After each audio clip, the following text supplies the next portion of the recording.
Guys, hope you're having a really, really, really good Saturday. I had to think what day of the weekend it was then, because it's flying by this week. It's all gone a little bit crazy.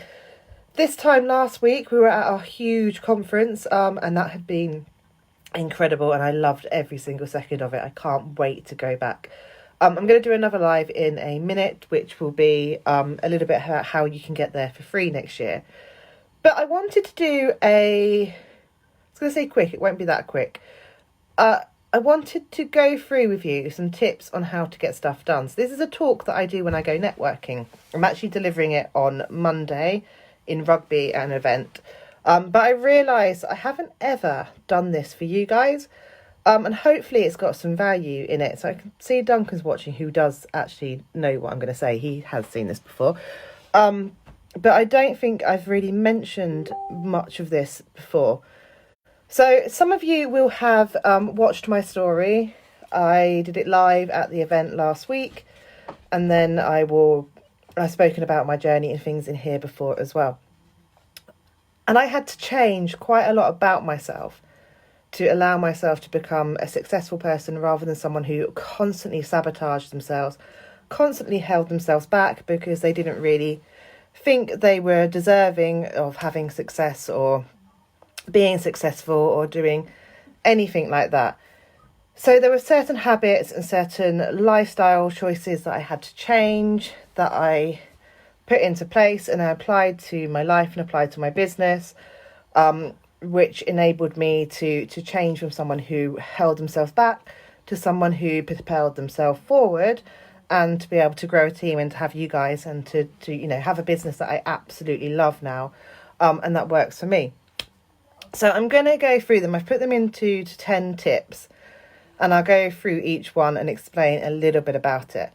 So the first one is to know why you're doing something. We can get so bogged down into tiny little tasks, scrolling things on the internet, doing fake working. So we can tell ourselves that we've been working all day and actually it's not taking us to the destination we want to go. So if you're wanting to recruit someone, but actually what you're doing is putting school packs out all day, you're actually not taking yourself closer to your goal. So know why you're doing something. So if you're watching TV in the evening and just sitting down and chilling, that's absolutely fine if you know you're doing it because actually you deserve to have a break now and you need a little bit of downtime. If you're doing it when actually you know you should be, I don't know, putting the washing on or doing some Osborne or whatever it is, then just take the time to know why you're doing what you're doing at any one point. So that's the first one. It is really, really important because we get so lost in what we're doing in the day that we lose track of why we're doing something. The next one is to do it now. So tip 2 is do it now. If something comes into your inbox, if a message comes through, something lands on your lap, if you can do it straight away, do that thing straight away. It's so important. I live by a 2-minute rule. So if anything comes in like an email or a messenger or something like that, that I can reply to within 2 minutes, then I do it straight away before I move on. If it takes longer, I will schedule it into when I can do it and then get back to it as quick as I can. But you will find you will get so much more done if you don't procrastinate about it, if you don't overthink it, and if it just comes into your lap and you reply straight away.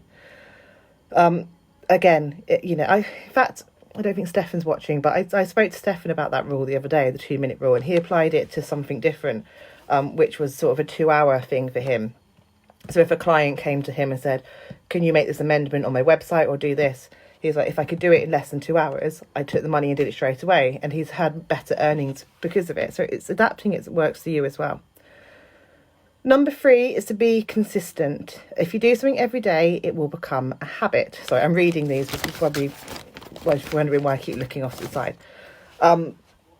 It's so true. We get so excited when we launch something new, and I'm guilty of this all the time, is we get really excited. I've started my Osmo business. This is going to be amazing. And I'm going to throw all these hours into it. And it's going to be great. And I'm going to post on my page. And I'm going to post on Instagram. And I'm going to post on Twitter. And I'm going to go on LinkedIn. And I'm going to do this.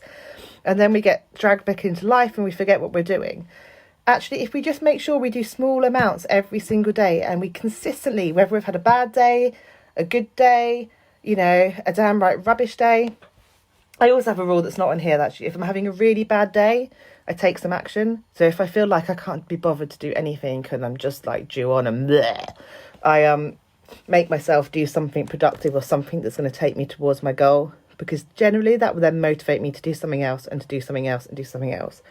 So even if you're feeling rubbish and meh, if you want to allow yourself to have a bit of downtime, that's great. But if you can change your habits and your way you work, that it makes you do something productive, then that's great.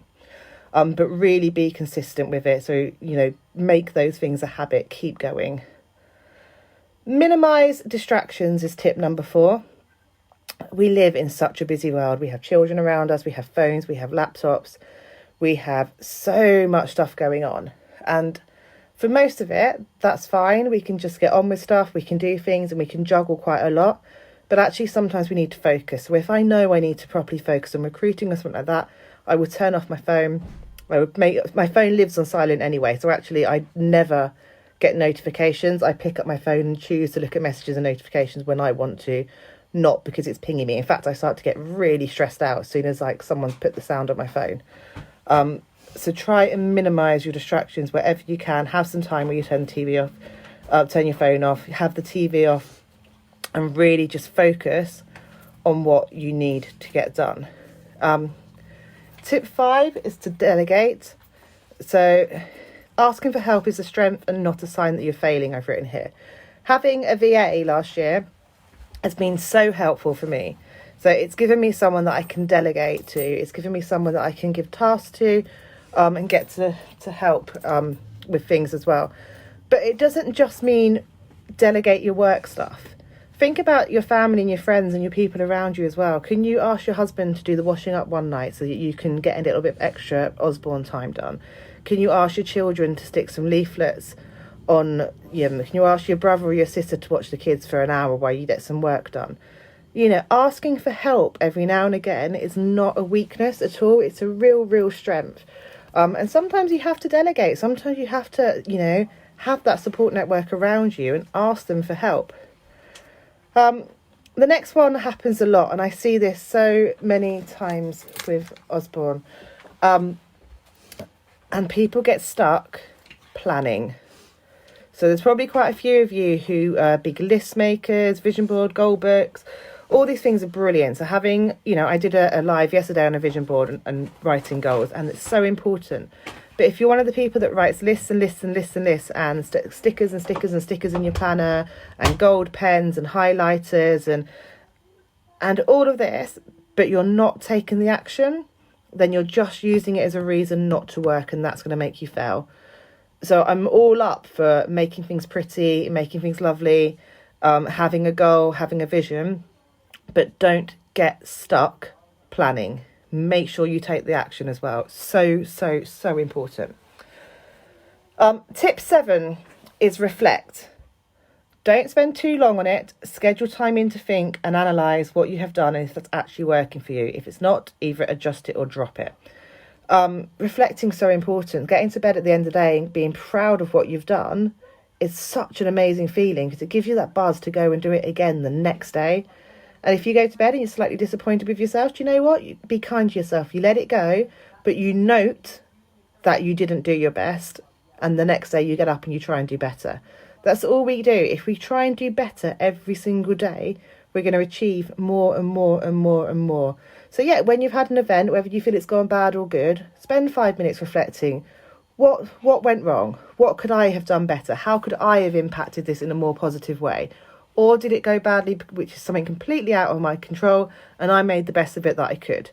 Have that. Yes, I made the best of it that I could. I did everything I could, therefore I'm happy, I'm going to move on. Or actually, no, I got a bit annoyed that my stall was in a bad place. I then sulked a little bit. I didn't hand out my cards. I didn't go and get my fire straw forms filled in. Actually, that's on me. I could have done better. Next time, I'm going to not do that. Have that time to reflect. Number 8 is don't aim for perfect. So connection. So often people aim for perfect and they put off doing anything because they want it to be perfect. So you want to put the perfect recruiting post out. You want to put the perfect school's email out. You want to put the perfect school pack out. And you're never quite sure what perfect is. And therefore you never put that thing out. If you heard of the 20-80 rule, so the last 20% of anything would take 80% of your time. You just need it good enough. You just need something that you can send out. Don't aim for perfect. You will adjust things and they become better and better and better over time, but just aim for getting something out. Don't overthink it. Which leads to the next one, which is tip 9, get out of your own head. Overthinking and over worrying will consume hours of your time if you let it. Seriously, just get on with it. If it's wrong, who cares? What matters? We get stuck, don't we? Again, like, I've written this school email. Is it good enough? Are they going to laugh at me? Is that going to do the good job? Have I got the right persuasive language in there? Is it too much of a hard sell? Is it too much of a soft sell? Have I overcome their objections? Have I put this in it? Have I spit all the facts? Do they need more? Is that too much? Blah, blah, blah, blah, blah, blah, blah. And we think and we think and we think and we think. And again, it stops us from doing. So get out of your own head. Stop overthinking it and just do it. The next one is be kind to you. So when Duncan did his slot on Saturday, one of the first things he said was, how do you feel if someone spoke to you the way you speak to yourself? And we're guilty of this. We put ourselves down, we moan about our own performance, we give ourselves a telling off. Actually, you need to spend the time to be kind to you. No one is Superman or Superwoman. You can't do it all, and if you don't achieve what you expected, be kind to yourself in your thinking and then move on. Also scheduling time for you, because if you burn out, you won't achieve anything. And it's so true. No one's Superwoman. No one can do it all on their own. You have to have some time for you. And we all make mistakes. I make hundreds of mistakes all the blinking time. And we just do it over and over and over again. But you have to let them go. If you are just sat beating yourself up in your own head every time you get something wrong, overthinking it, overanalyzing it, then you're never going to move past and get on with the next task that's actually going to be the thing that takes you to your dreams and makes everything fall into place for you. It really is the most important step, is to be kind to yourself. Allow yourself the space to make mistakes. Allow yourself not to be perfect. Allow yourself to realise that everybody's winging it. No business owner out there has the magic wand or all the answers to everything. Everybody is winging it as best they can and just trying to make a difference to people. And if you just focus on that action of trying to make a difference to people, the success and everything else will follow. So I just wanted to share that with you. I'm actually going to do another live now and then another live afterwards. The next one is going to be a speech that isn't mine. I didn't write it, but it really resonates with me. So I'm going to read that out in a minute. So I'm going to get off this live and do another one. Take care, guys.